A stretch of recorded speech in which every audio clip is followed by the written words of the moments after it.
એક એવી વારદાત કે જે પોલીસ માટે બ્લાઇન્ડ કેસ બની ચૂકી હતી। એક એવો પરિવાર કે જેના માટે ઘરનો દીકરો ગાયબ થઈ ચૂક્યો હતો અને કેટલાક એવા દ્રશ્યો જે પોલીસ સમક્ષ કરાયા હતા ઊભા। એવી રીતે કે જેને પોલીસ સહિત તમામ લોકો માની બેસે સાચા। જીતેન્દ્ર કૈલા એ વ્યક્તિ કે જે મિત્ર થતો હતો જીતેન્દ્ર આયદાનભાઈ ગજિયાનો। બંને વચ્ચે ગાઢ મિત્રતા, પરંતુ અચાનક જીતેન્દ્ર કૈલા ગુમ થઈ ગયો અને ના તો તેના પરિવારને તે મળી શક્યો હતો કે ના અન્ય કોઈને તે જોવા મળ્યો હતો। 20 જૂન 2024 થી ગાયબ જીતેન્દ્ર કૈલાના પરિવારજનોએ તેને ઘણો શોધ્યો। અંતે ના મળતા તેની 25 જુલાઈ 2024ના રોજ ગુમ થયાની ફરિયાદ નોંધાવવામાં આવી। પોલીસે પણ તેની તપાસ આરંભી, પરંતુ પોલીસના પણ ના તો ટેકનિકલ સર્વેલન્સ કે હ્યુમન ઇન્ટેલિજન્સ કામ લાગ્યા। ઉલટાનું વધુ મૂંઝવણમાં મુકાઈ કે આખરે જીતેન્દ્ર કૈલા ગયો તો ગયો ક્યાં? અને બીજી તરફ જીતેન્દ્ર કૈલાના પરિવારજનોએ આંગળી ચીંધી પરિચિત એવા જીતેન્દ્ર ગજિયા પર। પોલીસની સઘન તપાસને અંતે આજ રોજ મારો ભાઈ અને માણેકવાડા ગામથી આગળ જમીનમાંથી અને દાટીને ખરાબ હાલતમાં મારો ભાઈ મને મળી આવેલ છે।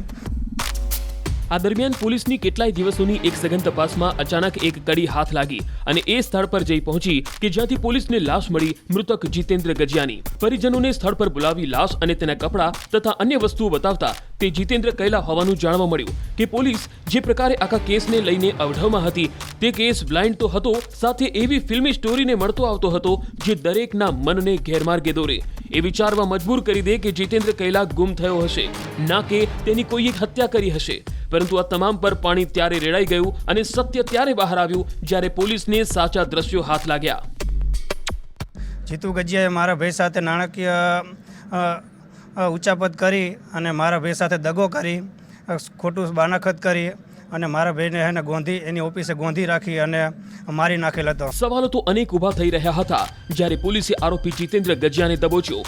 એક પછી એક પોલીસ સમક્ષ ફિલ્મી સ્ટોરી બનાવવા લાગેલો આરોપી જીતેન્દ્ર ગજિયા સાચું બોલતો હતો કે જૂઠું તેનાથી તો પોલીસ પણ અજાણ હતી, પરંતુ પોલીસના હાથ લાગેલા એક સચોટ પુરાવાએ આરોપી જીતેન્દ્ર ગજિયાને બેનકાબ કરી દીધો, ઉઘાડો પાડી દીધો તેનો ચહેરો। પોલીસે જ્યારે સીસીટીવી ફૂટેજ ચેક કર્યા તો જીતેન્દ્ર ગજિયા દુકાન તરફ જતો દેખાય છે અને ત્યારબાદ દુકાનની નીચે આવે છે। નીચે આવેલ પાણીની પરબથી પાણી ભરીને ઉપર જાય છે, બાદમાં ફરીથી જીતેન્દ્ર ગજિયા નીચે આવે છે અને નીચે પાર્ક કરેલ એક બાઇક પર રાખેલ હેલ્મેટ લઈને દુકાન ઉપર જાય છે। અચાનક દુકાનમાંથી એક વ્યક્તિ બહાર આવે છે, એ પણ હેલ્મેટ પહેરીને। સમગ્ર મામલે એક દ્રશ્યો પોલીસને દેખાતા જ આખો રાઝ બહાર આવે છે। જીતેન્દ્ર કૈલા અને જીતેન્દ્ર ગજિયાની બોડી લેંગ્વેજ અને ઊંચાઈ તેમજ શારીરિક બાંધામાં ફેરફાર અને શંકાની સોય જીતેન્દ્ર ગજિયા તરફ જાય છે કે જીતેન્દ્ર ગજિયાની જ્યારે કડક પૂછપરછ કરવામાં આવે છે ત્યારે આખી ઘટના બહાર આવે છે। 20 જૂન 2024ના રોજ જીતેન્દ્ર કૈલા તેના મિત્ર જીતેન્દ્ર ગજિયાની મોબાઈલની દુકાને આવે છે અને પછી દુકાનમાંથી હેલ્મેટ પહેરેલ જીતેન્દ્ર કૈલા ઉતરતો દેખાય છે। પોલીસ તપાસ મુજબ જીતેન્દ્ર કૈલાના કપડાં અને હેલ્મેટ પહેરી જીતેન્દ્ર ગજિયા દુકાનથી બહાર ઉતર્યો અને પછી તેનું બાઇક લઈને જીતેન્દ્ર ગજિયા નીકળી જાય છે। સીસીટીવીમાં જીતેન્દ્ર ગજિયા હેલ્મેટ અને બાઇક સાથે કેટલાક સીસીટીવી કેમેરામાં પસાર થયેલો દેખાય છે।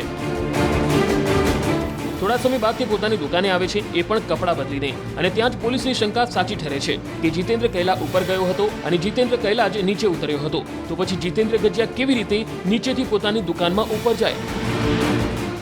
ઓફિસમાં જતી વખતે બે લોકોની હાજરી ઓફિસમાં જતા વખતે પ્રતિસ્થાપિત થાય છે, પરંતુ નીકળનાર માણસ એક જ હોય છે। તો એ કોણ હતા, કઈ રીતે હતા, ખરેખર ગુમ થનાર ત્યાંથી નીકળ્યું કે બીજા કોઈ માણસ ત્યાંથી રવાના થયા છે, એ બાબતની જ્યારે તપાસ કરી અને જ્યારે આરોપીને અરેસ્ટ કરીને પૂછપરછ કરવામાં આવેલી તો એ બાબતના સમગ્ર ખુલાસો થયો કે આ પ્રકારે જે હાલ આરોપી છે એ જ જે છે એ ભોગ બનનારના મર્ડર કર્યા પછી એની જે બાઇક છે એ બાઇક કોઈ બીજી જગ્યા છોડીને અને પરત ઓફિસે પરત આવ્યા। સીસીટીવી ફૂટેજે આરોપી જીતેન્દ્ર ગજિયાનો રાઝ ખોલી નાખ્યો હતો અને તેની પૂછપરછમાં તેણે પોલીસને ગેરમાર્ગે દોરવાની પણ કોશિશ કરી। શાતિર એવો જીતેન્દ્ર ગજિયા પોતે ક્યાંય ન દેખાય તે માટે જીતેન્દ્ર કૈલાના કપડાં પહેરીને દરેક સીસીટીવી ફૂટેજમાંથી દેખાય તે રીતનો પ્લાન ઘડ્યો। પોલીસને સીસીટીવીમાં આરોપી જીતેન્દ્ર ગજિયા તેની દુકાનમાંથી મોટું બોક્સ લઈને તેની કારમાં મૂકતો દેખાય છે, જે શંકાના આધારે તેની કડક પૂછપરછ કરાઈ તો તેણે જીતેન્દ્ર કૈલાની લાશ માણેકવાડાના સ્મશાનમાં સળગાવી દીધી હોવાનું રટણ કર્યું। જોકે પોલીસે સ્મશાનમાં પણ તપાસ કરી, પરંતુ ક્યાંય કશું ન મળ્યું। તેમ છતાં પોલીસે ફરી તેની આકરી પૂછપરછ કરી તો અંતે જીતેન્દ્ર કૈલાની હત્યા કરી હોવાની કબૂલાત કરી કે પોલીસ જઈ પહોંચી એ સ્થળ પર જ્યાં દફન હતો રાઝ। માણેકવાડા ગામથી 2 કિલોમીટર દૂર ખેતર અને રોડ વચ્ચે કાચી નહેરમાં 3 થી 4 ફૂટ ખોદતા બોક્સમાં પેક કોહવાયેલી હાલતમાં મળી આવ્યો જીતેન્દ્ર કૈલાનો મૃતદેહ. મૃતક જીતેન્દ્ર કૈલાએ પોતાના મિત્ર જીતેન્દ્ર ગજિયાને 18 લાખ ઓછીના આપ્યા હતા.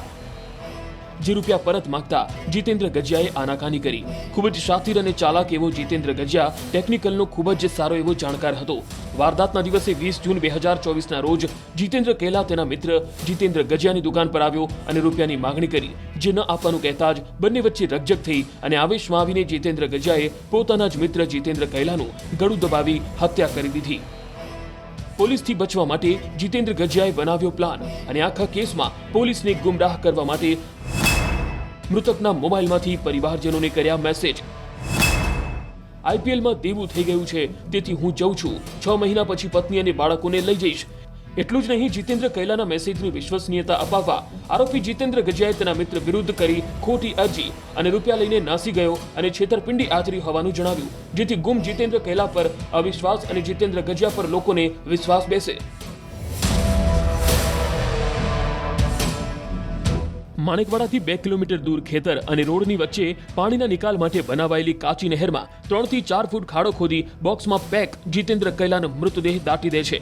પોલીસે સ્થળ પર આરોપીને સાથે રાખીને જમીનમાં દફન કરેલ જીતેન્દ્ર કૈલાનો મૃતદેહ બહાર કાઢી પોસ્ટમોર્ટમ માટે મોકલી આપે છે અને હત્યાનો રાઝ પણ પોલીસ સમક્ષ ખુલ્લો પડી જાય છે. પૈસાના મોટિવ ધ્યાન ઉપર આવે છે. જે ભોગ બનનાર છે એ આરોપીને કુછ પૈસા 10 લાખ રૂપિયા આપ્યા હતા, ઉધારના હાથ ઉછીના પૈસા આપ્યા હતા અને એ પરત લેવા બાબતમાં બંને વચ્ચે કોઈ બોલાચાલી થઈ હશે અથવા હાલ આ કામના જે આરોપી છે એને પૈસા પરત આપવું ના પડે એ બાબતે મર્ડર કરી નાખ્યા હોય. જીતેન્દ્ર ગજિયા ગુનાહિત કૃત્ય ધરાવતો હોવાનું જાણવા મળ્યું છે. અગાઉ તે જેતપુરના ડોક્ટરના પુત્રનું અપહરણ અને હત્યાના ગુનામાં આજીવન કેદની સજા ભોગવી રહ્યો છે, જેમાં ડોક્ટરના પુત્રની હત્યા કરી ડીવાયએસપીના મકાનમાં ટાંકામાં મૃતદેહ નાખી દીધો હતો. આરોપી 12 વર્ષ જેલમાં રહ્યા બાદ જામીન પર છૂટ્યો હતો અને આ દરમિયાન તેણે બીજો ગુનો આચર્યો અને ફિલ્મી સ્ટોરીને ટક્કર મારે તેવા સુનિયોજિત મર્ડર મિસ્ટ્રીને અંજામ આપ્યો. જો કે તેની આ કહાનીનું સત્ય પોલીસ સમક્ષ બહાર આવી ગયું અને તેના તમામ બહુરૂપી દ્રશ્યોનો પોલીસ સમક્ષ પર્દાફાશ થઈ ગયો અને ફરી ધકેલાઈ ગયો જેલની 4 દિવાલો વચ્ચે. સામે જે પાણીનો ટાંકો દેખાય છે ત્યાં પાર્ક કરેલી પાછળની જે ગાડી હતી એ ગાડીમાં આરોપી જે મિત્ર છે, જે જીતેન્દ્ર ગજિયા નામનો આરોપી છે, તે મૃતદેહને બોક્સમાં નાખીને બાચકામાં પેક કરીને દાટી દેવાયો હતો. આરોપી જે જીતુ ગજિયા છે તે વિરુદ્ધ અનેક પણ ભૂતકાળમાં પણ ગુનો દાખલ થયો છે. વર્ષ 2006માં જેતપુરમાં ખ્યાતનામ ડૉક્ટરના પુત્રનું અપહરણ કરીને હત્યા કરી દીધેલી હતી, જેમાં પણ તે જેલની હવા ખાઈ ચૂક્યો છે. ત્યારે આ જે ઘટના છે તે હાલ ટોક ઓફ ધ ટાઉન બની છે, તો પોલીસને પણ દ્રશ્યમ મૂવી જેવી કે ફિલ્મી કહાની છે તેનો પર્દાફાશ કરવામાં સફળતા મળી છે. મોરબીથી Atul Joshi, news 18 Gujarati crime report.